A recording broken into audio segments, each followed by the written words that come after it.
Hello, how you doing? Thank you for stopping past the video. So this is going to be a Mercury retrograde. My objective was to go through every 12 zodiac signs, see what messages come up for those zodiac signs per message during the Mercury retrograde. Now, just because Mercury is in retrograde at this point in time, today is the 27th that I'm recording these videos on, doesn't mean it might apply to this Mercury retrograde. I mean, I put my intentions into it, but I don't control everything. You know, in my form, in manifestation, I'm attracting some codes and stuff through energy to come my way to use my temple to be a messenger.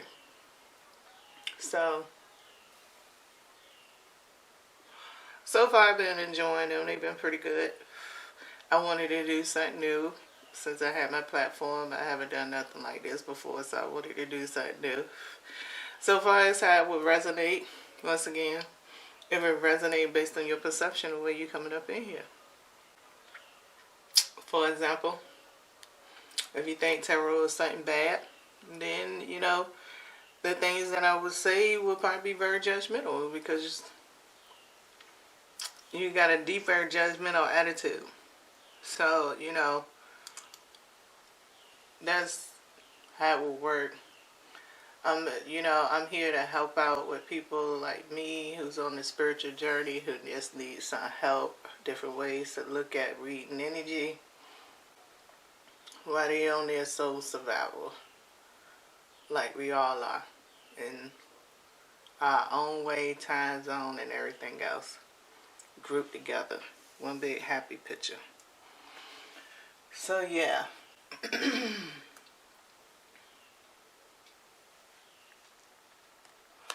So I'm here with Gemini. Alright. I do have the cards already laid out because I really didn't want to rush up into the energy. But Gemini, your energy is very assertive-aggressive. That's going to be the name that's coming with yours, okay?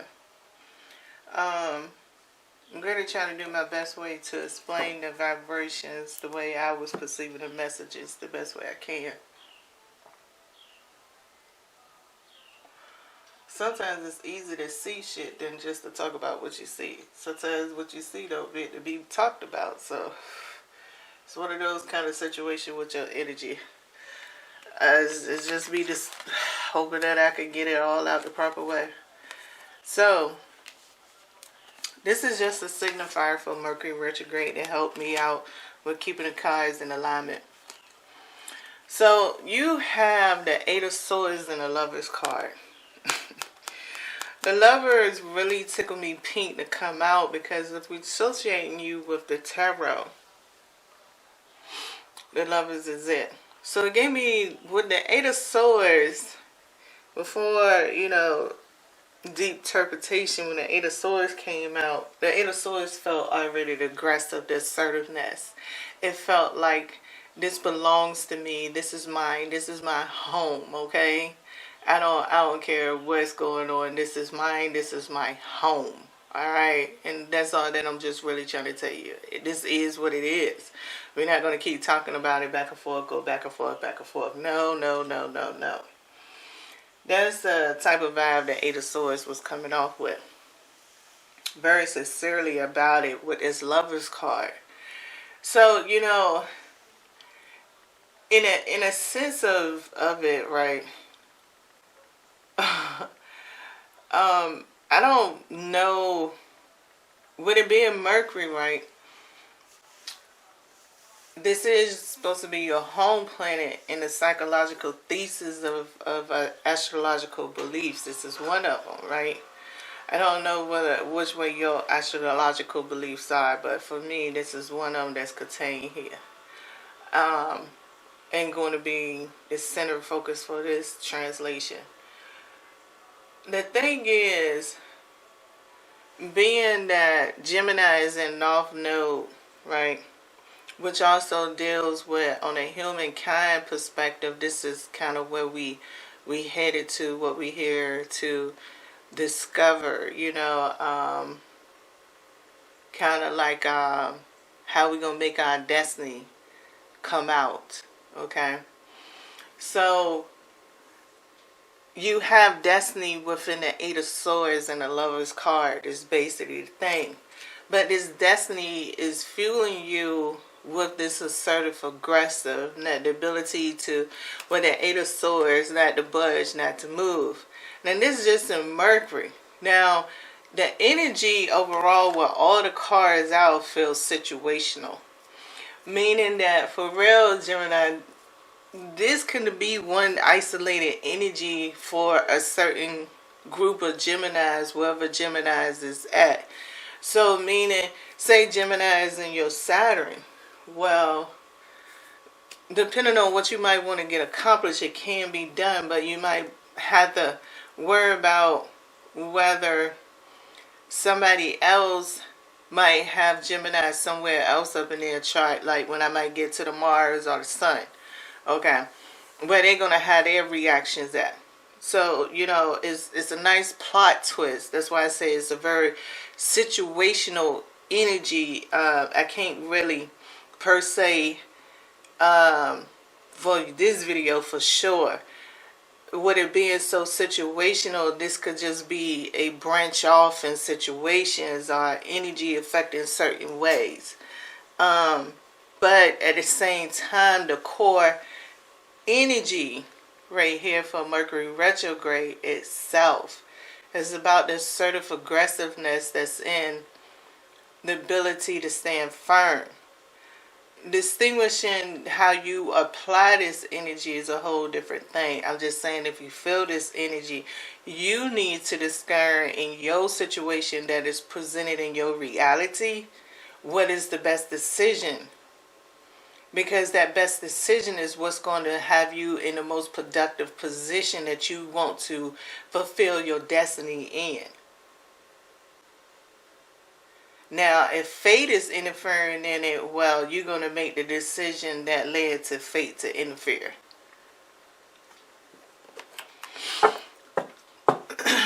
So, underneath of it, we have the King of Pentacles. So, there you go. You can't get more possessive and aggressive over you can't be more certain of the possessions that can apply assertive aggressive attitude on mind than the King of Pentacles. Alright, so I'm going to Mars next for you, Gemini.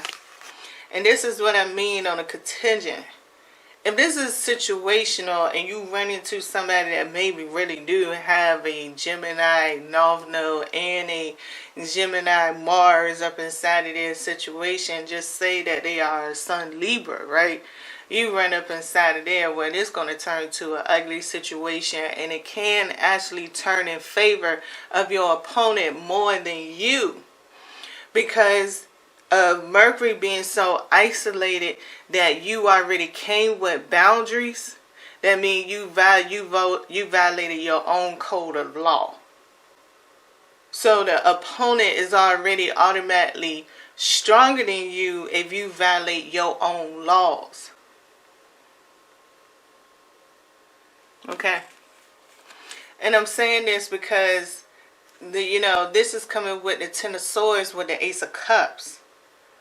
So being that Libra is here with Mars, the justice will be get served nice, quick, and swift. In results on spot. Delivered, positive, negative, on spot. You ain't got to wait too long. It's about to come on out for you. No more than maybe a few days. It's going to be a very quick test. Quick ending. Especially with the Ace of Cups following behind the 10. So the thing is with a Gemini, if this is you utilizing this energy, it's still bringing in your assertive aggressive. It's the end game. It's the end of the discussion. Whether this give you the motivation to turn your back on the situation and to be all in your own la-la land and chilling and ain't nothing bothering you or not. Now, that's only if you're taking it in that route. Being that I'm trying to tell you that I feel this is very situational because one, Gemini, you have a twin power. That's more something that's telepathic. Libra has something more of a conscious thing, meaning need to be a little bit more tangible, a little bit more reality. Need to have more detail in the creativity. It needs more of the logic than you do.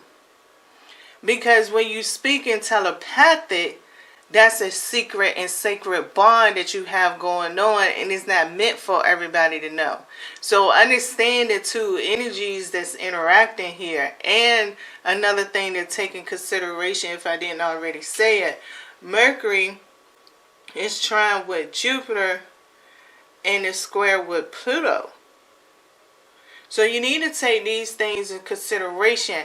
Now, I did not do the transits for Mars, nor did I do the transits for the Sun. I didn't do neither one of those. So those things could be very imperative too when it comes down to this energy. So I'm just trying to let you know the overall factors that can play a role. But this is a swift action. Mars is very swift. The assertive aggressiveness is literally coming from your home planet. The reaction of it can be very swift. I don't have time for it. So either you're going to utilize your comfortability and you stand firm and you got a certain type of justice and principles, as long as you don't violate your own principle with Mars having the Libra energy here, you're going to be pretty much on a safe zone. But when you violate your own principles around here, where you share you in some different type of turf. Now, do you want to be in that turf is a whole different thing. We all got our choices on how we want to be. So the shadow dynamic here is the Three of Pentacles. Okay, so you get where I'm trying to explain this situational energy, right? Okay. So now we're going to go to the final one, and that's the Sun card. So this is interesting because, you know, the shadow dynamic has, as we have seen now, is the Three of Pentacles. Now, like I said, I already pulled the cards out. So we already had the Ten of Swords coming with the Sun. The Sun is in Libra. That's why I have all these signifiers out, because this is Libra, and the fact that there's a trine and a square that Mercury is experiencing with Jupiter and Pluto going on here. I think Libra is very much a very good code, a very beginning starting point onto decoding the energy. Okay, that's how I set up my spread anyway. If you don't feel that way, that's fine. Maybe none of this is there, but I feel for me to translate to help you out, I needed this little bit of signifiers to be here. So on the Sun side, we have the Ten of Swords and we have the Four of Swords. So basically, it doesn't really, well, it matters in the reaction. If the Sun is more of the Libra energy that's in favor of whatever situation is going out, you're going to have a little time. You're going to think before you react. So you got to look at this Ten of Swords right here. This is so beautiful. See, this person is inside with their hands in a block of ice, upside down. They still have their hands there, but their eyes is open. Where the results of the situation is now plain and seen and clear, and now it's time to act on it.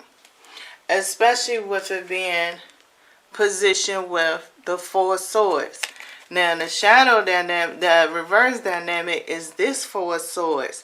So like I say, if Mars is intervening with this energy, and you got both of them coming out in reverse. Because see, this deck is meant to be read both ways. So let's understand, if Mars is falling up inside of here, being that the Ten of Swords is a definitely connection. And with ice that's going on inside of here, we have definitely a good connection with the Ace of Cups. Especially with this Four of Swords showing an emotional reaction. So the point is, if the Sun is shining more in this situation, okay, And the sun energy is stronger at this point in time than the Mars energy, which can be by the degrees and can be determined by your natal chart or wherever it is. For example, it can come from a subconscious point of view. Maybe you don't care because it ain't your season. So if you don't care but all these energies is floating because what you care about is that same logic that started with Mercury retrograde. This is your home. This is where you belong at. That was a great example to be connected to up in here. So once again, when the sun is reflecting on it, you get time to sit there and deliberate. So that's where your assertive side is going to be at. Your assertive side is up in the sun. Your aggressive side is up in Mars. But the assertive and aggressiveness is coming from Mercury retrograde, that where your twin power is splitting it up among the sun and Mars. When it comes to the influence of Libra. Okay? Underneath of that, what we have, the Strength card. That shows what I just said. The assertive and aggressive is in your home planet. So the strength of it is the fact that you being your element is withstanding Mars and Libra. So you in the scales, and you got two blades too, just like they got two blades. So the strength and the balance of it all. Is Libra going to knock you off with logic?